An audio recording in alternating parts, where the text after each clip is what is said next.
Magnetic moment m magnetic moment m આપી દીધી કેટલી છે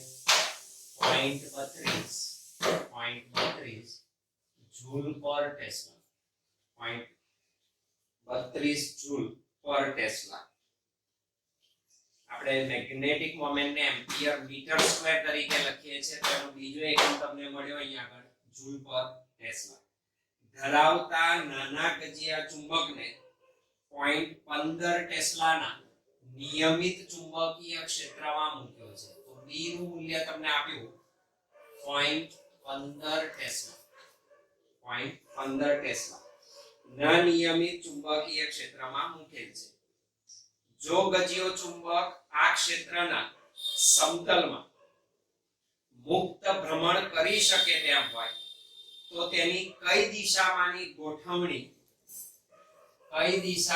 ગોઠવણી સ્થિર સંતુલન અને બી અસ્થિર સંતુલન દર્શાવે કઈ દિશામાંની ગોઠવણી સ્થિર અને અસ્થિર સંતુલન દર્શાવે દરેક કિસ્સામાં આ ચુંબકની સ્થિતિ ઊર્જા કેટલી તો દરેક કિસ્સામાં સ્થિર સંતુલનના સંદર્ભે u સ્થિર સંતુલનના સંદર્ભે u क्वेश्चन मार्क અને અસ્થિર સંતુલનના સંદર્ભે ચુંબકીય સ્થિતિ ઊર્જા શોધવાની છે તો બંને સ્થિતિ ઊર્જા આપણે વારાફરતી મેળવી શકીએ તો ગજિયા ચુંબકને નિયમિત ચુંબકીય ક્ષેત્રમાં મૂકેલ છે તો સ્થાયી સંતુલન સ્થિર સંતુલન મુક્ત ભ્રમણ કરી શકે તો કઈ દિશામાંની ગોઠવણી આવે તો આપણે જાણીએ છીએ જો નાના ગજિયા ચુંબકને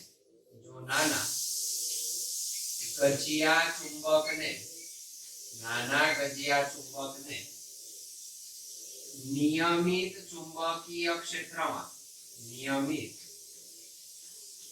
ચુંબકીય ક્ષેત્રમાં તેના સમતલમાં મુક્ત ભ્રમણ કરી શકે તેમ ગોઠવવામાં આવે ત્યારે m સદિશ પેરેલલ ટુ b સદિશ બને તેવી દિશામાં તે સ્થિર સંતુલન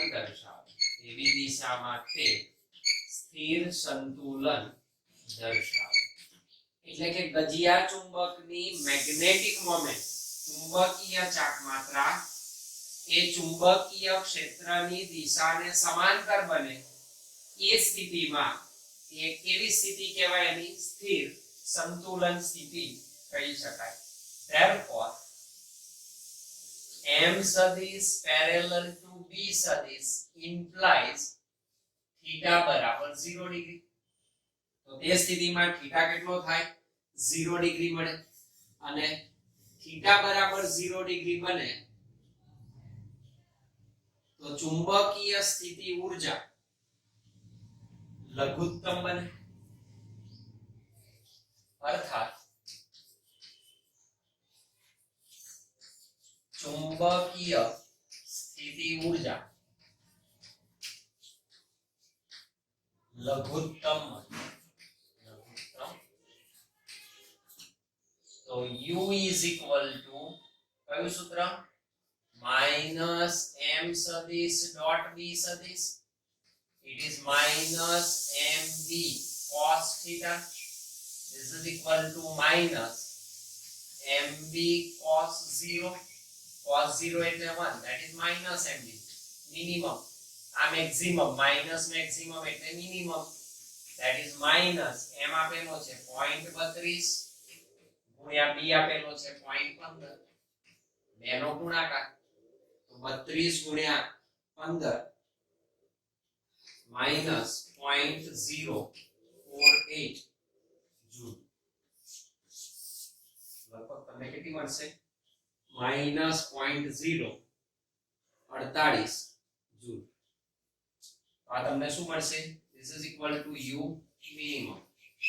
minimum.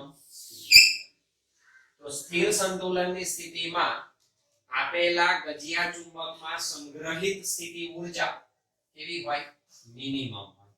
તો આનાથી વિપરીત બી વિભાગની વાત કરીએ. ફરી મુક્ત ભ્રમણ કરે અસ્થિર સંતુલન ક્યારે હોય? જ્યારે ક્ષેત્ર અને ડાયપોલ મોમેન્ટ પરસ્પર વિરુદ્ધ દિશામાં સ્થિર થાય. તો પરસ્પર વિરુદ્ધ દિશામાં હોય ત્યારે અસ્થિર સંતુલન રચાય છે. તો એને ફરી લખી શકાય કે જો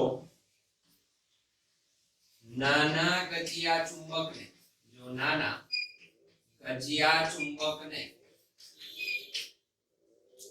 નિયમિત ચુંબકીય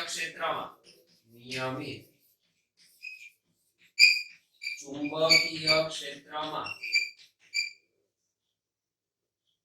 તેના સમતલમાં મુક્ત રીતે ભ્રમણ કરી શકે તેમ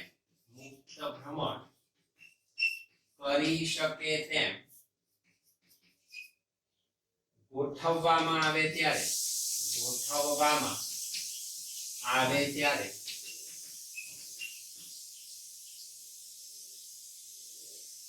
કઈ સ્થિતિ?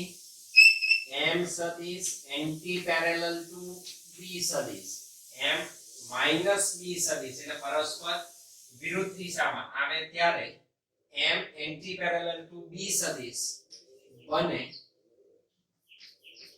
તેવી દિશામાં તે અસ્થિર સંતુલન દર્શાવે.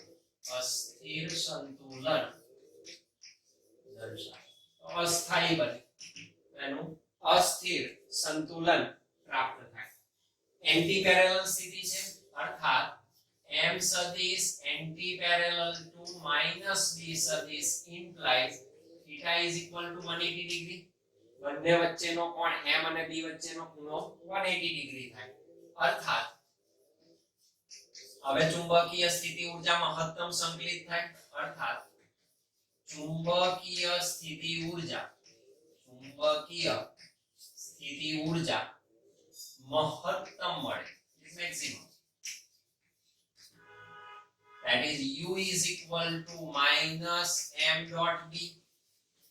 It is equal to minus mb cos theta. It is equal to minus mb cos theta એટલે 180 ડિગ્રી. cos 180 એટલે minus 1, minus minus plus mb plus એટલે maximum. So this is equal to ફરી 0.32 ગુણ્યા 0.15. So this is equal to 0.048 joule. This is u. This is equal to u maximum. મહત્તમ volt. અને એ તમારું શું દર્શાવે? અસ્થિર સંતુલન દર્શાવે.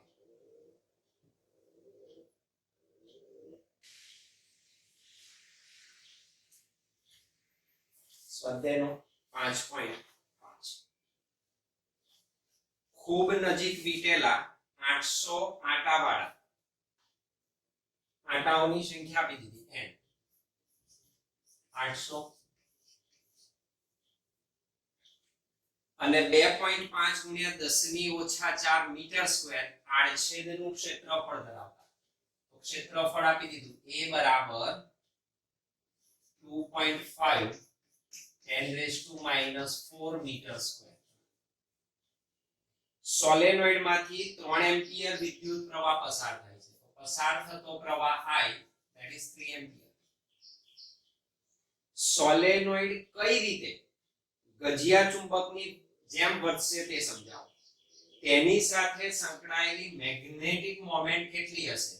તો સોલેનોઇડ સાથે સંકળાયેલી મેગ્નેટિક મોમેન્ટ ms બરાબર ક્વેશ્ચન માર્ક. તો સીધી જ મળી જાય આપણને.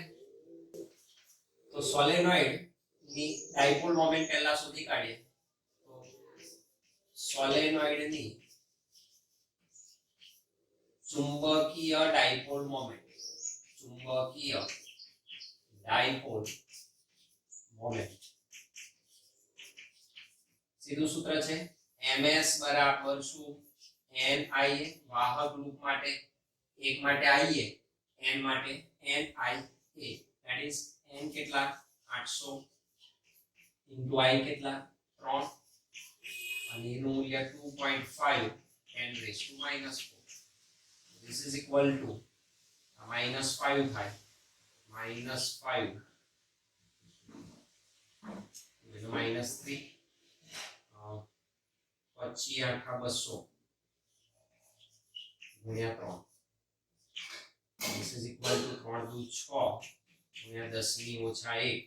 That is magnetic moment is 0.6 ampere, 0.6 ampere meter square. હવે ગજિયા ચુંબકની જેમ કેવી રીતે વર્તે?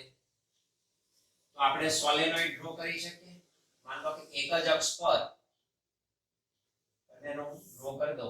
માન લો કે આ સોલેનોઇડ છે.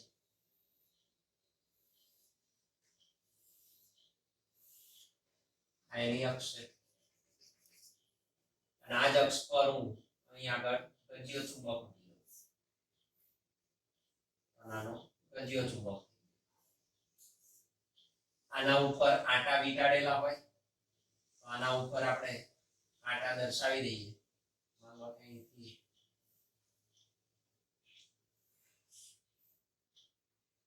આ દિશામાં પ્રવાહ જાય ને અહીં આગળ પરત આવે છે. અહીંથી હું આ દર્શાવીશું. આસપાસે વીંટાળેલા એવા 800 આટા છે.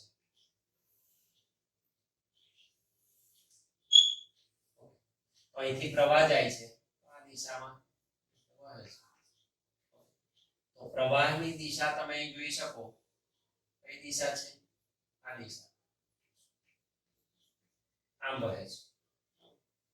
તો પ્રવાહ આ દિશામાં વહેતો હોય તો તમે અહીં જોઈ શકો કે જમણા હાથના પંજાના નિયમ અનુસાર અથવા અંગૂઠાના નિયમ અનુસાર જે દિશામાં પ્રવાહ વહે છે દિશામાં આંગળીઓ રખાય તો આંગળીઓ પ્રવાહની દિશામાં વીંટાઈ જાય અને અંગૂઠો જે દિશામાં પ્રસરે તો અંગૂઠો આ દિશામાં પ્રસરે છે.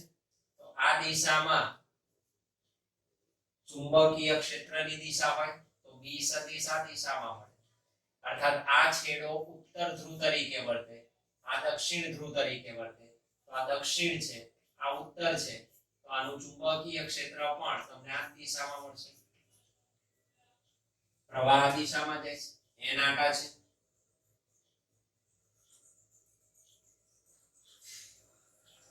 તો આનું આડછેદનું ક્ષેત્રફળ તમને ખબર છે એ છે. તો એ સદિશ ક્યાં હશે? લંબ જ હશે ને. ઓકે, આડછેદને લંબ દિશામાં. તો આની મેગ્નેટિક મોમેન્ટ છે ms વેક્ટર અને આની થશે 12 મેગ્નેટની આપણે કહી દઈએ p સદિશ. બેવની દિશા કેવી છે? એક જ છે. તો જે આ છે એ જ આ છે તમારે. તો અહીં તમે એને રજૂ કરી શકો. અને આ જે ગજિયો ચુંબક છે તો આપણે અહીં આગળ એમાં પ્રવાહ પસાર કર્યો તો અહીં આગળ બેટરી જોડી દીધી હોય. આ દિશામાં પ્રવાહ જાય, દિશા માઈનસ, આ પ્લસ. અહીંથી આ દિશામાં પ્રવાહ જાય છે માઈનસ પ્લસ. તો વિદ્યુત પ્રવાહ આધારિત સોલેનોઇડ અને ગજિયા ચુંબકની સામ્યતા આપણે દર્શાવી શકીએ.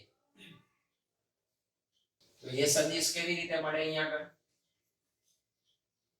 જમણા હાથના પંજાના નિયમ ઉપરથી આપણે એને મેળવી શકીએ.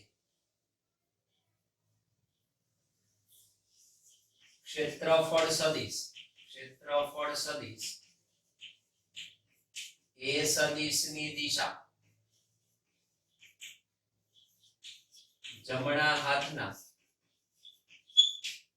પંજાના નિયમ પરથી નક્કી કરી શકાય.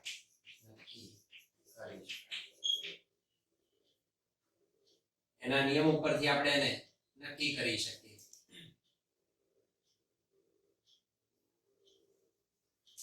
શું કરીશું? તો આ અક્ષ છે એ વિદ્યુત પ્રવાહ ધારિત તાર લઈ લઈએ. આ અક્ષને આપણે તાર તરીકે લઈએ તેને પકડી શકીએ અને જે રીતે વીંટળાય છે વાહક વિદ્યુત પ્રવાહ ધારિત તાર એ વિદ્યુત પ્રવાહની દિશામાં આગળીઓ વીંટાળીએ તો પરિણામી દિશા આપણને પ્રાપ્ત થાય આ નિયમ અનુસાર. તો વિદ્યુત પ્રવાહ ધારિત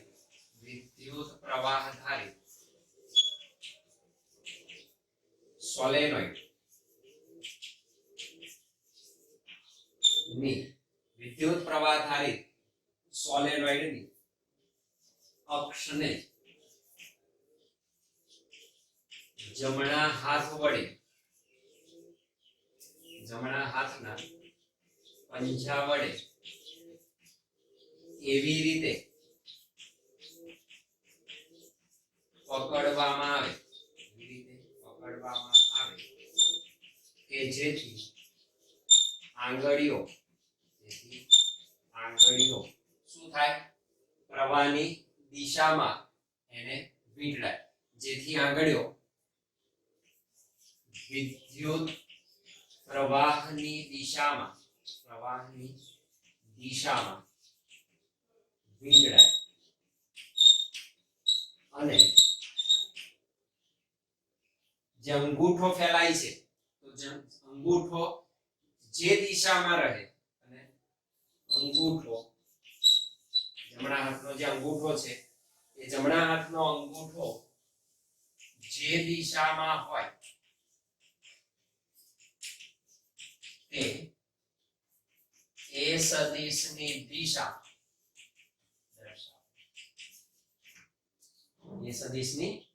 દર્શાવે. અને જે દિશામાં એ સદિશ એ દિશામાં મેગ્નેટિક મોમેન્ટ તમને મળે તો મેગ્નેટિક મોમેન્ટ તમને s થી m તરફ આમ મળવાની. મેગ્નેટિક મોમેન્ટની દિશા આમાં મેગ્નેટિક મોમેન્ટની દિશા જ થશે.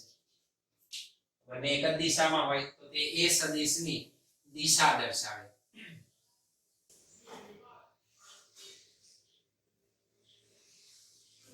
વિદ્યુત પ્રવાહ ધારિત સોલેનોઇડ ની અક્ષ પર મૂકેલા ગજિયા ચુંબક માટે પણ MB સદિશ parallel to MS સદિશ, that is MB સદિશ parallel to MS સદિશ parallel to કોની દિશામાં હોય? આડછેદના ક્ષેત્રફળની દિશામાં હોય. અહીં આગળ બંને સોલેનોઇડ એ ગજિયા ચુંબક તરીકે વર્તે છે એમ કહી શકાય. આ રીતે એની વર્તણૂક તમે સાબિત કરી શકો. સ્વાધ્યાયનો 5 પોઈન્ટ.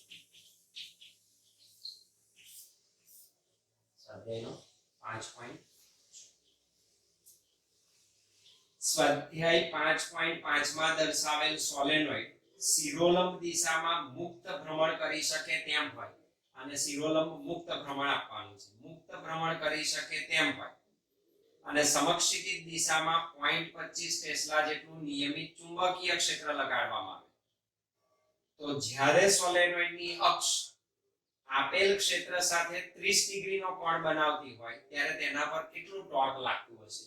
એટલે આપણે આમ કરી દીધું છે. માનો કે આ સોલેનોઇડને મુક્ત રીતે ભ્રમણ કરતો ધારીએ. આ સોલેનોઇડ લઈ લઈએ. આ સોલેનોઇડ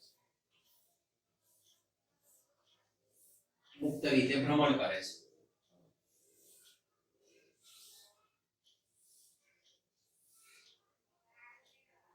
માંથી પ્રવાહ પસાર થાય મુક્ત રીતે ભ્રમણ કરે તો એની અક્ષ આ દિશામાં છે ક્ષેત્રફળ સદિશ એનો આ દિશામાં મળશે તમને ક્ષેત્રફળ સદિશ એ દિશામાં એનો બી સદિશ અને સમક્ષિતિજ દિશામાં આપેલું ચુંબકીય ક્ષેત્ર જે સમક્ષિતિજ ચુંબકીય ક્ષેત્ર છે એ ચુંબકીય ક્ષેત્ર એની અક્ષ સાથે 30 ડિગ્રીનો કોણ બનાવે છે તો માનવા કે હું આમ દોરી દઉં આ દિશામાં સમક્ષિતિજ ચુંબકીય ક્ષેત્ર માની લઈએ તો આ દિશા તમારી બી સદિશની જે આ અક્ષ સાથે સોલેનોઇડની અક્ષ સાથે થીટા કેટલો કોણ બનાવે છે આ એનું ભ્રમણ થાય છે તો આ દિશામાં શું થાય છે ટોર્ક લાગે તો એનું શું થાય છે ભ્રમણ થાય છે મુક્ત રીતે ભ્રમણ કરે અને ક્યાં ગોઠવાય છે બે વચ્ચેનો ખૂણો કેટલો હોય થીટા 30 ડિગ્રી આ દક્ષિણ છેડો આ ઉત્તર છેડો છે એનું ડાયપોલ મોમેન્ટ કઈ દિશામાં હશે S થી n તરફ તો આની ડાયપોલ મોમેન્ટ આ દિશામાં છે a સદિશ હોય એ દિશામાં એની ડાયપોલ મોમેન્ટ અને b સદિશ વચ્ચેનો કોણ 30 ડિગ્રી આપ્યું તો લાગતું ટોર્ક કેટલું સરળ થઈ ગયું તો શું કહે છે 5.5 માં દર્શાવ્યા મુજબ તો એના જ મૂલ્યો છે એના મૂલ્યો અહીં આપેલા છે n બરાબર 800 a બરાબર 2.5 10⁻⁻⁴ મીટર સ્ક્વેર પસાર થતો પ્રવાહ 3 એમ્પિયર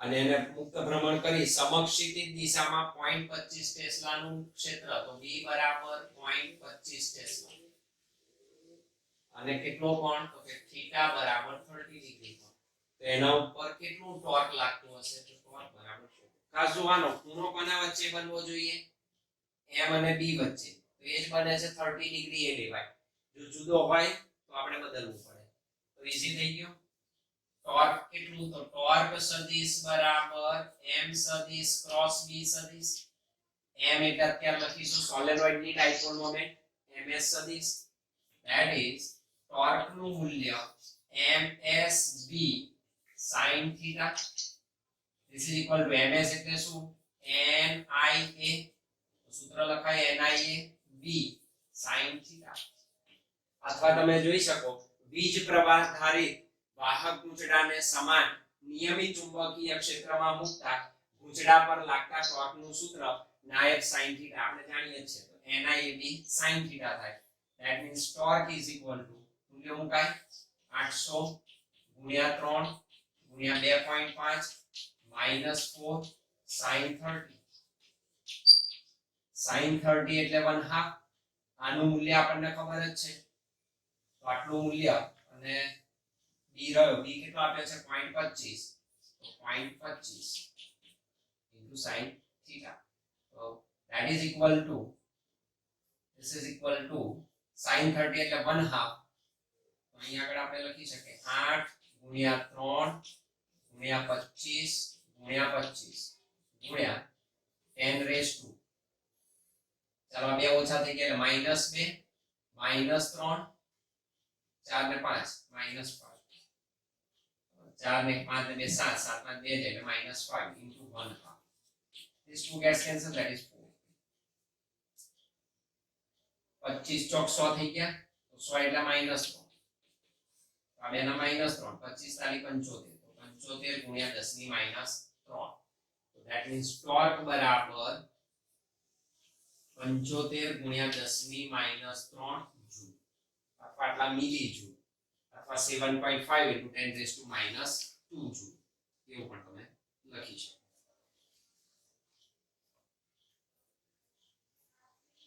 અને દિશા કેવી રીતે નક્કી કરશો ટોર્ક શોધવાનું છે તો દિશા કઈ મળે m સદિશ અને b સદિશ થી રચાતા સમતલને લંબ જમણા હાથના ખૂણાની ટોર્ક સદિશની દિશા m સદિશ ms સદિશ અને b સદિશ વડે રચાતા સમતલ સમતલ ને લંબ રૂપે જમણા હાથના સ્ક્રૂના નિયમ પરથી મેળવી શકાય. આપણને જે રીતે ગોઠવ્યું હોય એ રીતે તમે એને ડિરેક્શન નક્કી કરી શકો.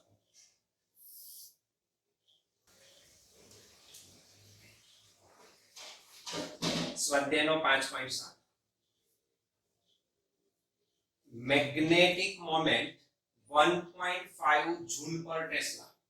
મેગ્નેટિક મોમેન્ટ આપી દીધી m is equal to 1.5 joule પ્રતિ ટેસ્લા ધરાવતો એક ગજિયો ચુંબક નિયમિત ચુંબકીય ક્ષેત્ર 0.22 ટેસ્લા સાથે.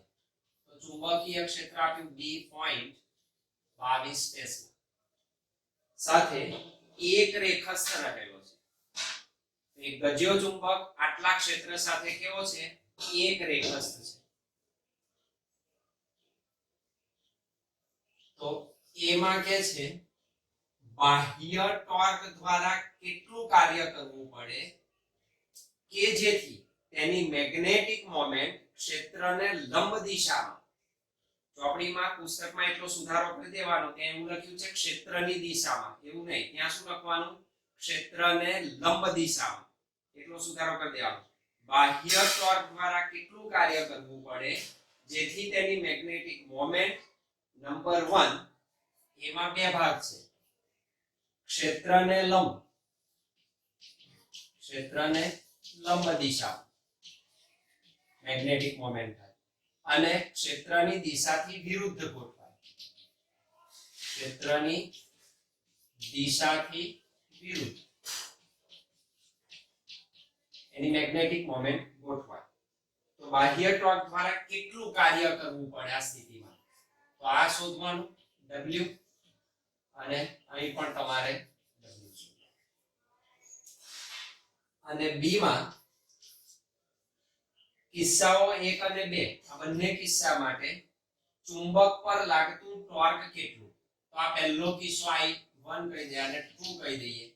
તો torque 1 is equal to question mark torque 2 is equal to question. આ સ્થિતિમાં ટોર્ક અને કાર્ય શોધવાનું છે.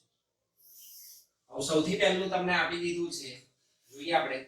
મેગ્નેટિક મોમેન્ટ ગજિયો ચુંબક નિયમિત ચુંબકીય ક્ષેત્ર સાથે એક રેખસ્થ રહેલો છે. માન લો કે નિયમિત ચુંબકીય ક્ષેત્ર હું આ દિશામાં લઈ લઉં, ધન x દિશામાં માન લો કે નિયમિત ચુંબકીય ક્ષેત્રને આપણે લઈ લઈએ. જો ફિઝિક્સમાં આકૃતિ તમને જેટલી સારામાં સારી દોરતા આવડે, કોઈ પણ રકમની આકૃતિ જો તમે વિઝ્યુઅલાઇઝ કરી શકો અને જોઈ શકો, એને દોરી શકો, આઈ થિંક દાખલો તમારો 50% થઈ જાય. ઘણી બધી બાબત તમને ક્લિયર બને. ઓકે, તો આ દિશામાં b સદિશ છે અને એ જ દિશામાં મને અહીંયા આગળ માન લો કે ગજિયો ચુંબક ગોઠવેલો છે.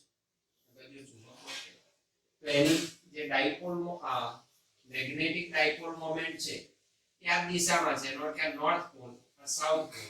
તો એની ડાયપોલ મોમેન્ટ m b સદિશ કહેવાય. બાર મેગ્નેટ m સદિશ કહેવાય. b સદિશ ને કેવી છે? પેરેલલ છે. અર્થાત પ્રારંભિક સ્થિતિમાં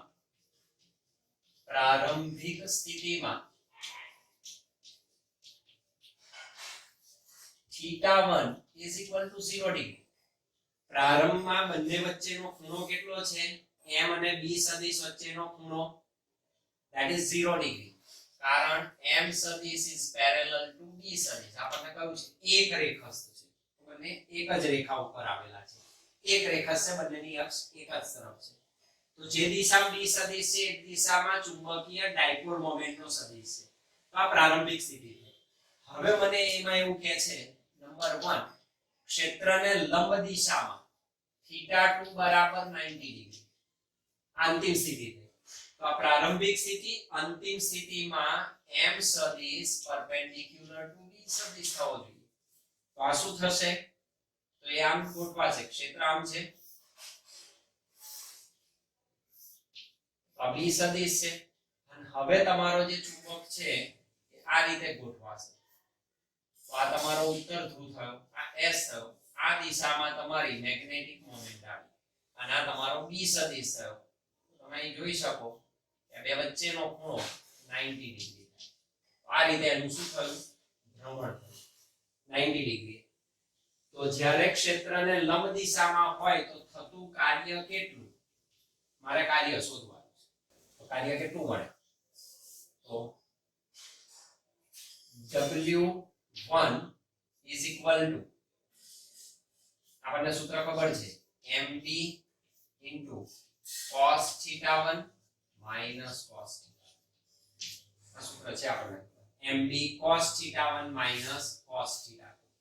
that is equal to mb into cos 0 degree, પ્રારંભિક સ્થિતિ 0, minus cos 90, અંતિમ 90, cos 90 0, that is mb cos 0 degree. cosine 0 એટલે 1, that is mb. તો કરવું પડતું કાર્ય ક્ષેત્રને લંબ દિશામાં જ્યારે મેગ્નેટિક મોમેન્ટ ગોઠવાય ત્યારે મેક્સિમમ મળે, that is equal to m આપ્યો છે 1.5 into 0.22. આ કોમન રહેશે. આનું મલ્ટીપ્લિકેશન તમે કરો એ તમને મળે 0.33 joule. This is equal to 1. cos 0 એટલે 1. તો 1.5 into 0.22 એટલે 0.33 જૂલ. This is 0.33 joule. તો ક્ષેત્રને લંબ દિશામાં આટલું કાર્ય કરવું પડે. તો પેરેલલ હોય અને એને લંબ ગોઠવવી હોય તો તમારે કાર્ય કેટલું કરવું પડે? 0.33 જૂલ જેટલું કાર્ય કરવું પડે. નંબર 2, બીજી કન્ડિશનમાં શું કહે છે? ક્ષેત્રની દિશાથી વિરુદ્ધ ગોઠવાય તો આનાથી વિરુદ્ધ દિશામાં ગોઠવાય તો શું થશે? પરસ્પર વિરુદ્ધ થાય. B સદિશ આ છે, તો હવે જે ડાયપોલ જે છે SN, તો આખું શું થયું? એનું રોટેશન થયું. તો આ દિશામાં એનો શું આવી ગયો? મેગ્નેટિક મોમેન્ટ હતી. તો વચ્ચેનો ખૂણો કેટલો થાય? 180 degree. Now θ2 is equal to 180 degree. પ્રારંભિક કેટલો? 0, અંતિમ કેટલો? 180 ડિગ્રી. તો ક્ષેત્રની દિશાથી વિરુદ્ધ થતું કાર્ય W2 કહી દઈએ, that is equal to, ફરી સૂત્ર એનું એ છે, mb cos θ1 minus cos θ2. so it is equal to mb cosine 0 degree minus cosine 180 degree. so this is equal to mb into 1 minus 1 cos 180 એટલે minus 1. so that is equal to twice mb. અર્થાત તમે કહી શકો W2 is equal to 2 times W1. Double કરવું પડે, અહીં લાંબા જેટલું કર્યું ફરી એટલું જ કરવું પડે ને. તો that is equal to 2 times 0.33. it is 0.66 joule. this is equal to W. કાર્ય આટલું કરવું પડે. તો એને વિરુદ્ધ દિશામાં ગોઠવવા માટે કરવું પડતું કાર્ય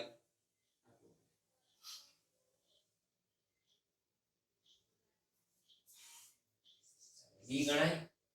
B માં ફરી જ્યારે આપેલી ડાયપોલને ક્ષેત્રને લંબ દિશામાં ગોઠવો ત્યારે એના ઉપર કેટલું ટોર્ક લાગે?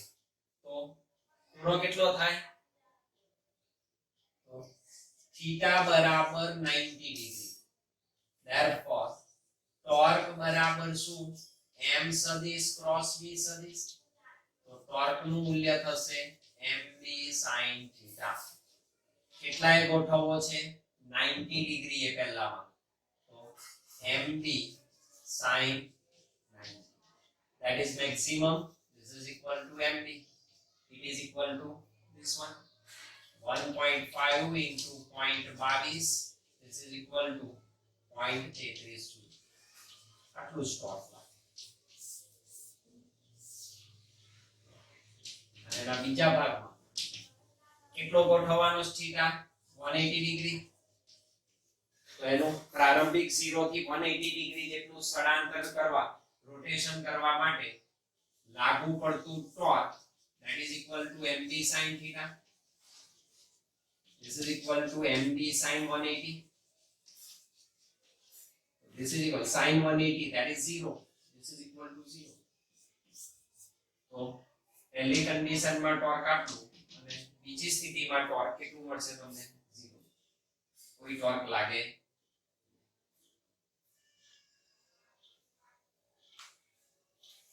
180 ડિગ્રીમાં ટોર્ક કેટલું that is equal to 0.